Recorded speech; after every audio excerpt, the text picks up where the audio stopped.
The wind had teeth that night. It bit through the busted boards of the old mining camp and howled across the frozen flats like a living thing. The men gathered close to the fire, faces red with whiskey and cruelty. Chains clinked somewhere behind them. Soft, scared, they dragged her out. Clara Vale, maybe 19, too thin for winter. Her boots were gone. Her feet were wrapped in torn rags. A crust of blood and dirt covered her wrists where iron cuffs rubbed raw. She didn't lift her eyes when they jeered. One of them spat in the snow. Another tossed a coin to her keeper, Elias Dorr, the kind of man who smiled when he lied and prayed only when someone was watching. He called her his ward, but everyone in the camp knew better. "Dance, girl," he said, holding the whip. "You want to earn your supper, you best move." Clara didn't move. Her voice was quiet, hoarse, trembling. "Please," she whispered. "Don't beat me." "I'm already broken." The words cracked in the air like dry wood. The men laughed. Elias's smile widened. He raised the whip. Then, from somewhere behind the smoke, a voice cut through. Low, calm, cold as the wind. "Put it down." The laughter died. A man stood in the dark beyond the firelight, tall, broad-shouldered, wrapped in a trail-worn duster. His hat brim shadowed his face, but the glint of steel showed in his hand. The revolver hung steady at his side. Elias squinted through the smoke. "Who the hell are you?" The stranger stepped closer. The firelight caught his eyes, gray, hard, watchful. He didn't answer. "Cowboy," one of the ranch hands said, half mocking, half scared. "Ain't your business." No answer. Just the whisper of snow and the slow draw of leather as the stranger cocked his gun. Elias laughed. "You gonna shoot me over a whore?" The gunshot came before the last word finished. The sound cracked like thunder in the cold. The whip fell from Elias's hand. He stumbled back, screaming, clutching his wrist where blood sprayed dark against the snow. The fire hissed. Men jumped to their feet, hands flying to holsters. The stranger moved not an inch. Smoke curled from the barrel of his Colt. His voice was quiet. A voice that had learned to command men without raising itself. "You've hurt her enough." For a long second, no one breathed. The snow began to fall heavier, flakes melting as they touched the fire. The men looked at each other. Nobody wanted to be the first to test him. Clara sank to her knees, breath fogging in front of her lips. The cracked silver locket at her throat slipped from her collar and swung in the light. Her fingers twitched toward it, but she didn't have the strength. The stranger holstered his weapon. Walked toward her through the circle of stunned faces, boots crunching snow, spurs chiming softly. Elias cursed him, voice shrill now. "You'll hang for this, you bastard." The man ignored him. He knelt beside Clara and untangled the chain from her wrists. His hands were steady, rough but careful. When she flinched, he said only 2 words. "You're safe." She didn't believe him, but the way he said it made her want to. Then he lifted her, weightless as wind, and carried her toward a black horse tethered beyond the fire. No one moved to stop him. The sound of his boots and her shallow breathing were the only noises left in the night. "Who are you?" Clara asked weakly, voice breaking. He swung into the saddle with her in his arms. The horse pawed at the snow. He looked down at her for the first time, eyes storm gray under the brim. "Jonas Creed," he said. "That's all." He turned the horse toward the mountains. The fire faded behind them, swallowed by the storm. In the camp, Elias pressed his bleeding hand to the snow and screamed his orders. "Ride after him! She's mine! You hear me? Mine!" But the riders hesitated. No man wanted to chase the devil through a blizzard. By the time they found their courage, the storm had already buried the tracks. Out on the ridge, Jonas rode silent, cloak whipping in the wind. Clara's head rested weakly against his chest. Her breath came in shallow gasps. He looked down once, at the faint shimmer of her cracked locket. Snow gathered on the brim of his hat. The night closed around them. Somewhere far behind, vengeance stirred, and the hunt began. Jonas Creed didn't know it yet, but the girl he saved would be the one to save him. The storm swallowed the world whole. Snow came sideways, wild and blinding, scraping Jonas Creed's face raw. He leaned low over his horse, one arm wrapped around Clara Vale's limp body. She was barely conscious, her breath shallow against his chest. The wind screamed through the canyon, a sound like something dying.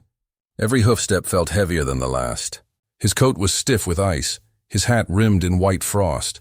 Somewhere behind them, faint and far, came the flicker of lantern light. Men, Elias's men. Jonas urged the horse faster. "Come on, boy," he muttered. "Just a little further." The animal stumbled through a drift and found its footing again.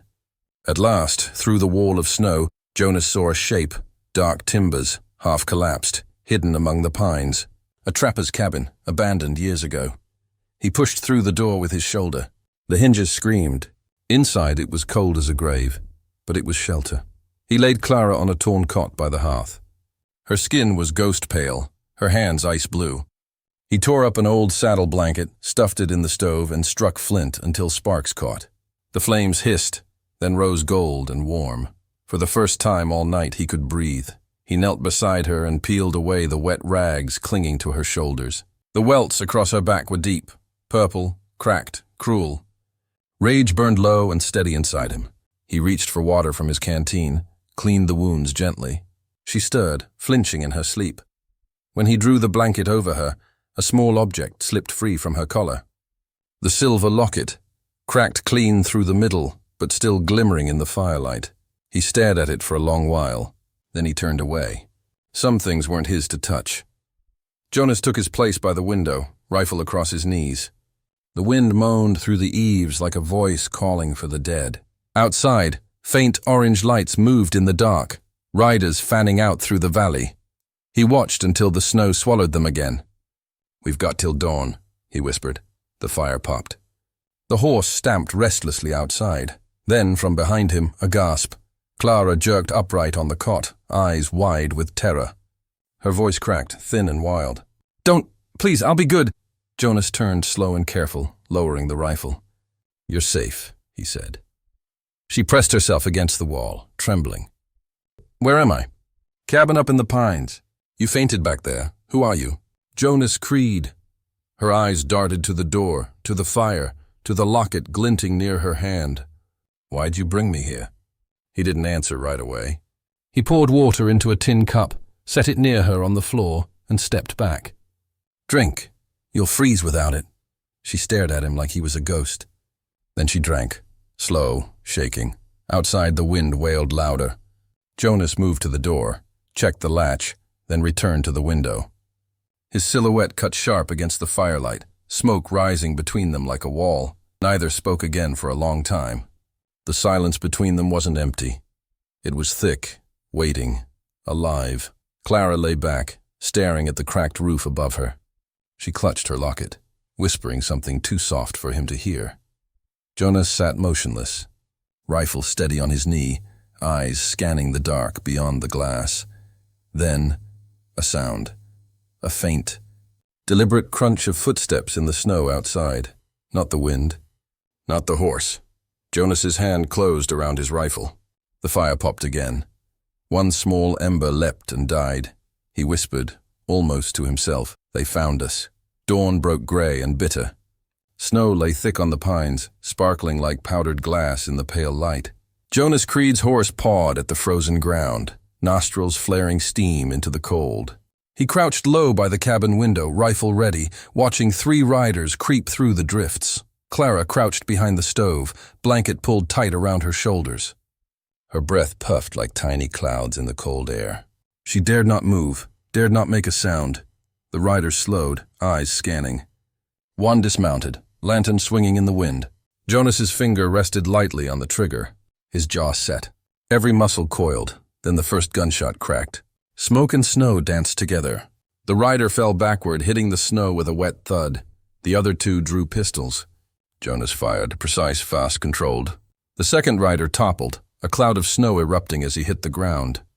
The last man threw his horse into a gallop, vanishing into the hills, leaving his comrades behind. Silence returned. Only the fire hissed in the cabin stove, and Clara's uneven breaths. She peeked from behind the wood stove, eyes wide, stomach churning. Jonas stood by the door, calm, gray eyes fixed on the snow-covered ridges. The faint warmth of the fire lit the harsh lines of his face. He wasn't smiling. He didn't need to. His quiet ruthlessness said everything. Clara swallowed. Her voice came low, shaky. "Why, help me?" He shrugged, as if shrugging could erase the weight of the night. Didn't sit right, she blinked, trying to understand. Nothing about this man was ordinary. He moved like the wind, silent, deliberate, dangerous. Yet he had carried her through hell. Night fell again. The storm had passed, leaving a bitter hush over the forest. Jonas's arm throbbed where one rider's bullet had grazed him. Clara knelt beside him, trembling, jerking her hands as she cleaned the wound. The flinch that escaped him wasn't from pain. It was from the intimacy of her touch. She swallowed her fear. "I can't go back," she said, voice breaking. "I'm marked. I'm hunted. I'm broken." Jonas's eyes softened, though only a fraction. He placed his hand over hers, not holding, but steadying. "Then you don't go back." A silence settled, heavy but not empty. He tore a piece of jerky from his saddlebag and handed it to her. She bit it cautiously, tasting salt and smoke. He turned to the fire, his shoulders stiff, back to her. Between them, the cracked silver locket gleamed faintly on the floor. Both stared at it. Neither touched it. Outside, the world slept beneath snow, but the stillness was only temporary. Jonas paused, ears straining, and a cold realization crept over him. Distant hoofbeats echoed, slower, deliberate, different. Not the men from last night. Badges glinted in the early sun. Lawmen. Jonas rose, rifle in hand, listening to the crunch of snow in rhythm with the wind. The tension coiled tight in his chest. Clara's fingers tightened around the locket. The cabin suddenly felt too small, too exposed. Outside, justice was coming, and they would have to face it. Jonas's lips pressed in a thin line. The calm mask returned, but his eyes, sharp, wary, betrayed every second of calculation. Clara glanced at him, unsure. Her heart thrummed, not just with fear, but with something she didn't yet name. Hope. Somehow, against all odds, Jonas Creed would protect her. Somehow, she would survive. And the night was far from over. The hills rose sharp and silent as Jonas guided the horse along a narrow ridge. Snow had melted into mud in places, turning the trail into a treacherous ribbon. Clara walked beside him now, boots sinking with each step, hands gripping the reins for balance. Her bruises ached, but she no longer stumbled in terror. She no longer cried. Jonas's eyes scanned the slopes, ever alert. Every snap of twig, every distant caw of a crow drew his attention. He stopped occasionally, crouched low, and showed her how to start a fire from damp twigs, how to aim a rifle, and how to move quietly through the woods. Each lesson was practical, exact, but gentle in its own way. Clara followed, mimicking his motions, learning the rhythm of survival. Slowly, her fear softened into quiet trust. The world still held danger, but she had someone beside her who knew it, and who would face it without hesitation. At a riverside camp one evening, they settled by the water. Jonas washed the mud from his hands and laid them over a small fire. Clara mimicked him, her movements awkward at first, then smoother. She glanced at him, curiosity brimming behind her calm exterior. "What happened to you?" she asked softly, the river carrying her words away. Jonas didn't answer. His eyes, gray and distant, reflected the flames. But in them, she saw shadows of memory, war, smoke, blood, and the echo of lives lost. A man who had once failed to protect someone he cared for. She realized then that she was not the only broken soul beside the fire. Clara's fingers brushed against her neck, feeling the cracked silver locket she had tucked beneath her blouse. She set it on the log beside her, studying the jagged line through its center. With trembling hands, she pulled a thin wire from Jonas's saddlebag. Twisting and bending, she coaxed the clasp into place. The locket closed, imperfectly, but whole enough. Jonas watched silently from across the fire. His posture was stiff, shoulders squared. He didn't speak, didn't offer praise, but the faint nod of his head acknowledged her first act of mending. The night stretched around them. Stars glimmered between black branches. The river whispered its endless song. Clara leaned against the log, her hands folded over the locket, and felt a strange, fragile sense of peace. "You never talk about yourself," she said, not as a question. Jonas's jaw tightened. His eyes flicked to hers briefly, shadowed.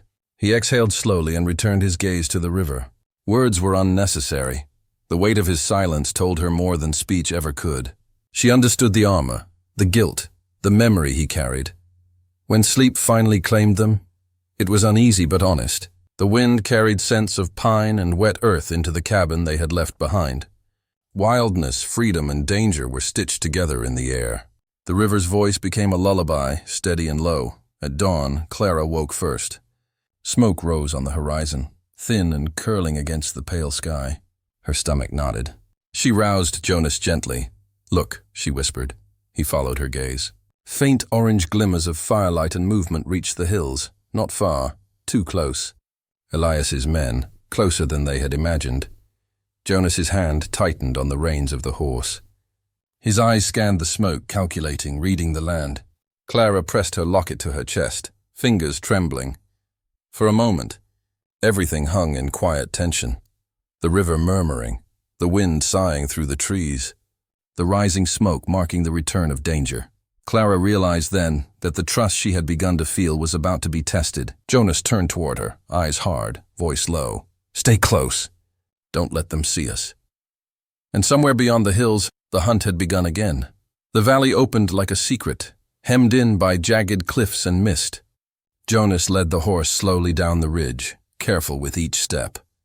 Snow had melted to reveal a trail of mud and stone, and Clara's boots sank into it, but she no longer faltered. Her grip on the reins was steady. At the heart of the valley stood the ruins of a church, timbers blackened by fire, windows shattered, roof sagging under the weight of winter. The doors hung crooked, groaning in the wind. It smelled of earth, dust, and old timber. Inside, the air was still, almost sacred. Clara's boots crunched on broken pews as she wandered past the altar. Something caught her eye, a small withered rose bush sprouting from a crack in the floorboards. Its petals were gray and brittle, its leaves pale, but it reached skyward as if to say, "I endure." She knelt beside it, brushing the dust from the fragile stems. Her fingers hovered over the thorned branches. "Even this wants to live," she whispered. Her voice barely carried, swallowed by the cathedral-like space. Jonas stepped close, watching her, silent as a shadow. He spoke softly. "You should rest." She shook her head, eyes on the tiny plant. He knelt, removing his coat and draping it over her shoulders. The fabric was warm, worn, scented faintly of smoke and pine. Their hands brushed as he adjusted it, and Clara felt a small spark. Unfamiliar, almost electric. Her pulse quickened. The evening deepened into night. A fire Jonas coaxed to life flickered on the cold stone floor, illuminating the ruins with amber light. He unwrapped his saddlebag and pulled out a canteen of water, offering it to her. She drank slowly, watching him over the rim of the cup. She began, then faltered, unsure. The silence held, comfortable yet weighty. Jonas sat back, elbows on knees, eyes on the darkened doorway. Finally he spoke, low and gravelly. "I was a soldier once. Fought under orders I shouldn't have. Did things that can't be forgiven." Clara's fingers twitched toward the cracked silver locket around her neck. She opened it carefully, revealing the tiny portrait of her mother inside. The old photo was faded, the edges worn, yet it radiated warmth. "Then maybe mercy ain't earned," she said quietly. "Maybe it's given." He stared at her for a long moment. Something softened in his expression, a hint of relief or recognition, though it was fleeting. His gaze returned to the fire, flickering across the shadows of the ruined pews. Night settled around them like a velvet shroud. The wind rattled the broken windows, carrying scents of pine and melting snow. Clara pressed the locket against her chest, feeling the small, steady weight of it. She realized the rose outside, fragile, surviving, mirrored her own resilience. Jonas rose and stretched, the firelight casting his long shadow against the altar. The space felt almost holy, a pause in a violent world. He didn't speak, but his presence was protective, comforting. Then, faint. A sound. Clara froze. Jonas's head tilted, listening. The distant peal of bells drifted across the valley.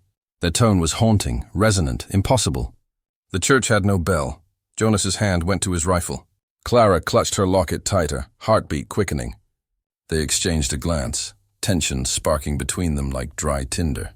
The valley seemed to hold its breath. Outside, wind whispered through the ruins, carrying the echo of sound that didn't belong. Somewhere, danger lurked beyond the hilltops, and the false serenity of the night threatened to break. For a moment, all was still. The fire, the rose, the ruins, and the unspoken connection between them.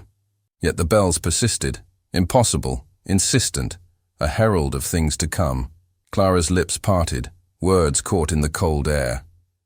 Jonas's jaw tightened. His grey eyes scanned the darkness beyond the shattered windows, every sense alert. The sanctuary felt fragile, a brief reprieve, a place of mercy in a world that had given them none. But the sound of bells reminded them, nothing lasts. Not peace, not safety. Outside, the night waited, and the hunt was closing in. Smoke drifted low over the valley as Clara and Jonas approached the ridge. The bells had grown louder, haunting, persistent. Jonas halted, horse-stamping snow. His grey eyes narrowed. The sound was no ghost. Someone was here. Through the thinning mist, riders appeared. Uniformed men, badges glinting cold in the morning light. And with them, unmistakably, Elias Dorr. His grin was smug, triumphant. The world seemed to tilt. Clara froze. Jonas's hand went to his rifle, but it was too late. The lawmen surged forward, surrounding them. "Jonas Creed!" the sheriff called, voice carrying across the valley. "By order of the county, you are under arrest." Confusion struck Clara like a blade.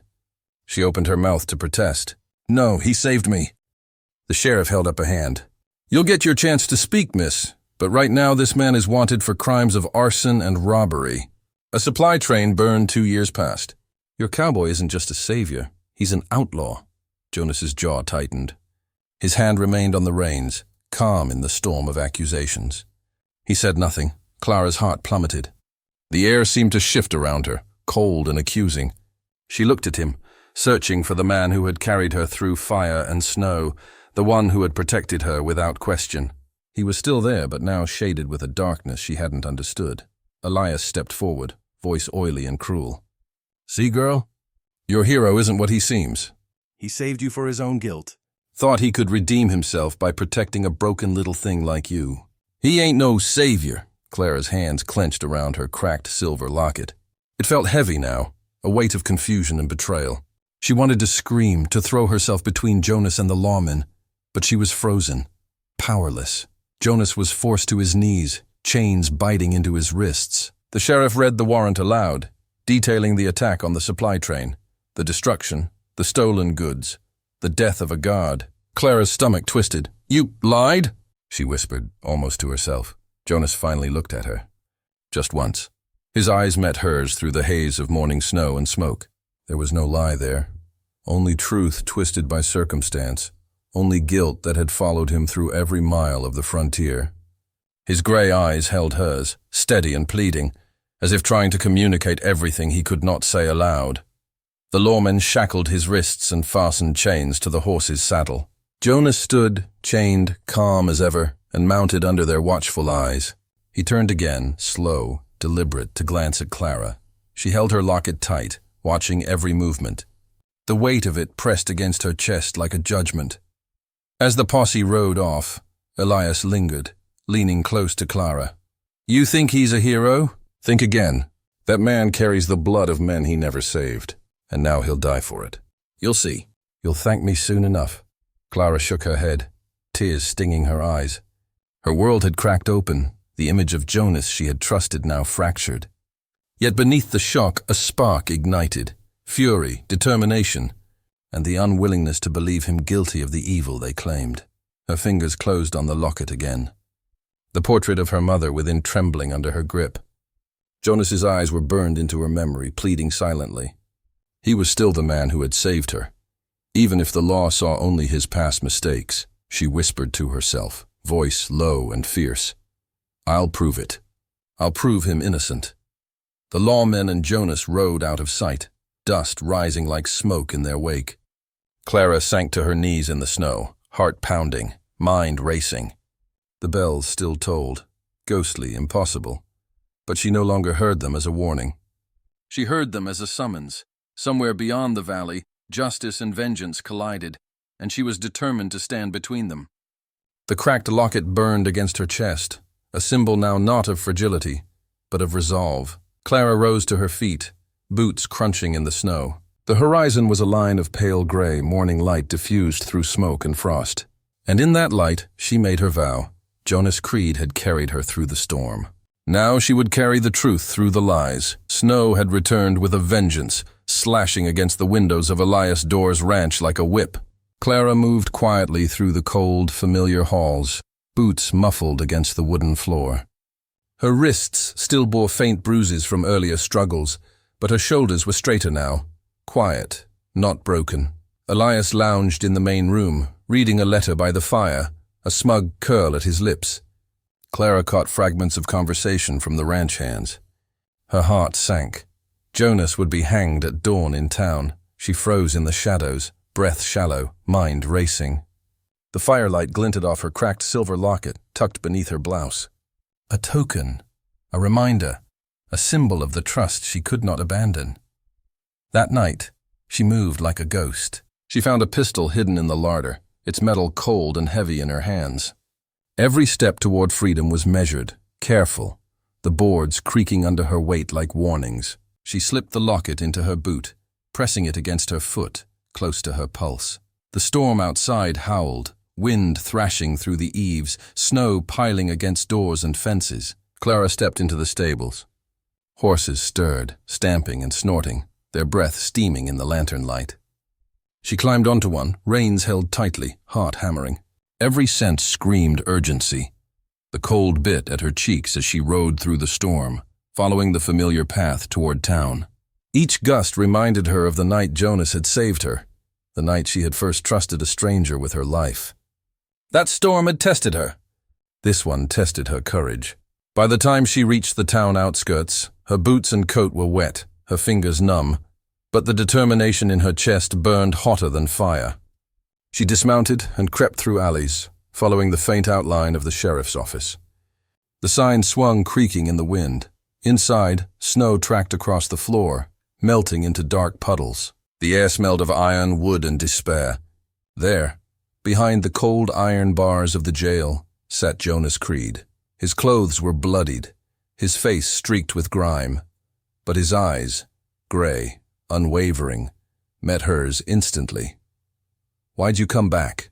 he asked, voice quiet, tired, almost teasing in its steadiness. Clara knelt beside the bars, pressing her hand against the cold steel. "Because you didn't leave me," she said, voice steady despite the tremor beneath it. Jonas's jaw tightened. His eyes flicked toward the door, then back to her. He didn't reach for her, didn't speak again.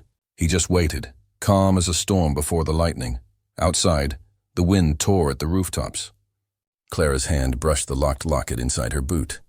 She felt the weight, the symbol of trust and the fire of rebellion. She knew she had only hours, maybe minutes, before Elias discovered her absence. Then the distant sound of hooves pounded against the frozen streets. Clara froze, ears straining. Figures appeared through the snow, shadows looming in the lantern glow. Elias rode at the front, face twisted with fury, followed by a mob of ranch hands, lawless men fueled by fear and greed. Their eyes were wild, their voices sharp, cutting through the storm. Clara's pulse hammered in her ears. Jonas leaned back on the cot, chains clinking softly, his calm unshaken despite the approaching chaos. Elias stopped just outside the jail, spurs ringing on the cobblestones. "Hand him over," he shouted, voice carrying over the wind. "Both of you!" Clara pressed herself against the wall, the pistol heavy in her hands. Jonas's eyes met hers. A silent plan passed in that glance, trust and reckoning binding them. The storm outside mirrored the storm inside, fury, danger, and the promise of violence. The snow whipped past the windows, the bells of the distant church echoing faintly in the wind, impossible, haunting, and insistent. Jonas leaned closer to the bars, whispering, "Ready?" Clara's lips curved into a hard, determined line. She raised the pistol. "Always," she said. Outside, Elias and his mob prepared to break the law's iron and fire their own justice. Inside, two souls stood united against the world, the storm and the weight of past betrayals. The night waited, heavy and dark. And the first shots were about to ring. Snow whipped across the town square, carried by a wind that seemed to slice through bone. Lanterns swung wildly, casting fractured shadows over shuttered windows and icy cobblestones. The mob surged forward, hooves pounding, boots crunching, shouts and curses filling the bitter air. Inside the jail, Clara pressed the pistol against the lock of Jonas's cell. Fingers trembling, she squeezed the trigger. Sparks flew, metal groaning, then the lock snapped open. The door creaked, echoing through the empty hallways, and Jonas stepped out, chains still clinking, grey eyes alert and calculating. Gunfire erupted in the square. Jonas and Clara ducked behind a wagon, snow and splinters spraying around them. Elias's rifle barked from the edge of the chaos, bullets cutting through the air with lethal intent. One cracked close to Clara's shoulder. Another grazed the wagon's side. Jonas leaned over her, his coat wrapped around her shoulders. A bullet tore into his left shoulder. He grunted, staggering. Pain etched his face, but his hand went instinctively to shield hers. "Move!" he hissed, pressing her low. Clara gritted her teeth, dragging him through the snow, limbs numb, boots slipping in frozen slush. She looked around, bodies rushing, snow kicking up like smoke. Panic surged, but her heart focused. They had to survive. A crash of boards and shouting. Elias had cornered them near the town fountain, rifle trained and eyes blazing. Jonas was weak, clutching the blood spreading across his chest. He pushed Clara back. "Go!" he urged, but Clara didn't move. Her hand shook on the pistol. The cracked silver locket glinted at her throat, catching the lantern light like a pulse of defiance. She stepped forward, voice low but sharp, carried over the storm and chaos. "You said I was broken," she whispered, lips trembling. "But I ain't," Elias sneered, raising his rifle. Snow swirled in the air, stinging her cheeks. Clara's hand steadied. She fired. The sound cracked the night. Elias fell backward, eyes wide, blood spilling into the snow, a lifeless curl of shadow against white. Silence slammed down for a breathless moment. The mob faltered, uncertainty spreading through them as their leader lay still. Lanterns bobbed. Hooves paused. Clara stumbled to Jonas, throwing an arm around his shoulders, dragging him behind the wagon. He collapsed against her, blood slicking the front of his coat, pain twisting his jaw. "Told you," he murmured, voice low, ragged, blood thick at the edges. He coughed, eyes half-lidded, fingers brushing hers. "You didn't need saving." Clara pressed her cheek to his, warmth from her coat mingling with the cold, iron scent of blood. Tears froze on her lashes. "You're safe. We're safe." He managed a small, fleeting smile, then darkness edged in at the corners of his vision. The snow fell silently now, the fire of battle dimming beneath the stillness of dawn approaching. Clara held him tighter, body pressed against his, feeling the shallow rise and fall of his chest. Her pistol lay abandoned in the snow, still warm, still smoking. The locket at her throat caught the first pale light of morning, the tiny portrait of her mother reflecting hope amidst devastation. The mob retreated slowly, murmurs and curses fading into the frozen streets. Lanterns swung in the wind, casting long, fractured shadows over the town. Clara didn't move from Jonas's side, watching the dawn creep over rooftops, painting the square in pale gold and icy blue. Her eyes scanned the horizon, still searching for danger, still wary of movement in the snow. Jonas's chest rose shallowly beneath her hands, but the last remnants of warmth were fading fast. The storm was over. The snow lay thick, unbroken except for their footprints, the tracks of the battle etched in the cold earth. And yet Clara's heart refused to let go of hope. Outside, the town stirred, distant bells, impossible in their hollow toll, echoed faintly, a reminder of mercy, of survival, and of the fragile trust she had found in a broken world. Jonas's fate remained unknown. His eyes had closed, his breathing shallow. Clara pressed the locket against her lips and whispered a vow into the cold morning air. "I'll keep you alive." "I swear it." The square held its breath. Dawn broke, pale and relentless, over blood, snow, and the uncertain future of two souls bound by survival, trust, and the harsh truths of the frontier. Spring arrived slowly in the valley, brushing the hills with pale green and warming the frozen earth. Snow melted in rivulets, feeding the river that sang softly past the church ruins. The wind carried scents of pine, damp soil, and the faint perfume of wildflowers struggling through the thaw. Clara tended a small rose garden near the abandoned church. Her hands, calloused and steady, traced the delicate stems of tiny buds pushing through cracks in the soil. The withered rose bush she had first touched months ago now bloomed vibrant red, petals trembling in the morning light. It was alive, stubborn, defiant, and beautiful, much like herself. She wore Jonas's old hat, its brim frayed, a shadow of warmth and protection against the sun and wind.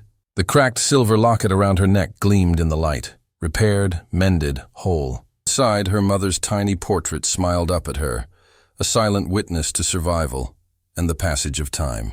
The valley was quiet but alive. Birds called from the pines, and the river gurgled over stones, echoing through the ruins where shadows of old battles lingered. Clara paused, hands in the soil, chest full with the memory of a man who had once carried her through storms of snow, gunfire, and betrayal. Jonas survived. She knew that when he had left one morning, he had slipped away silently, leaving behind his rifle and a folded note on the doorstep.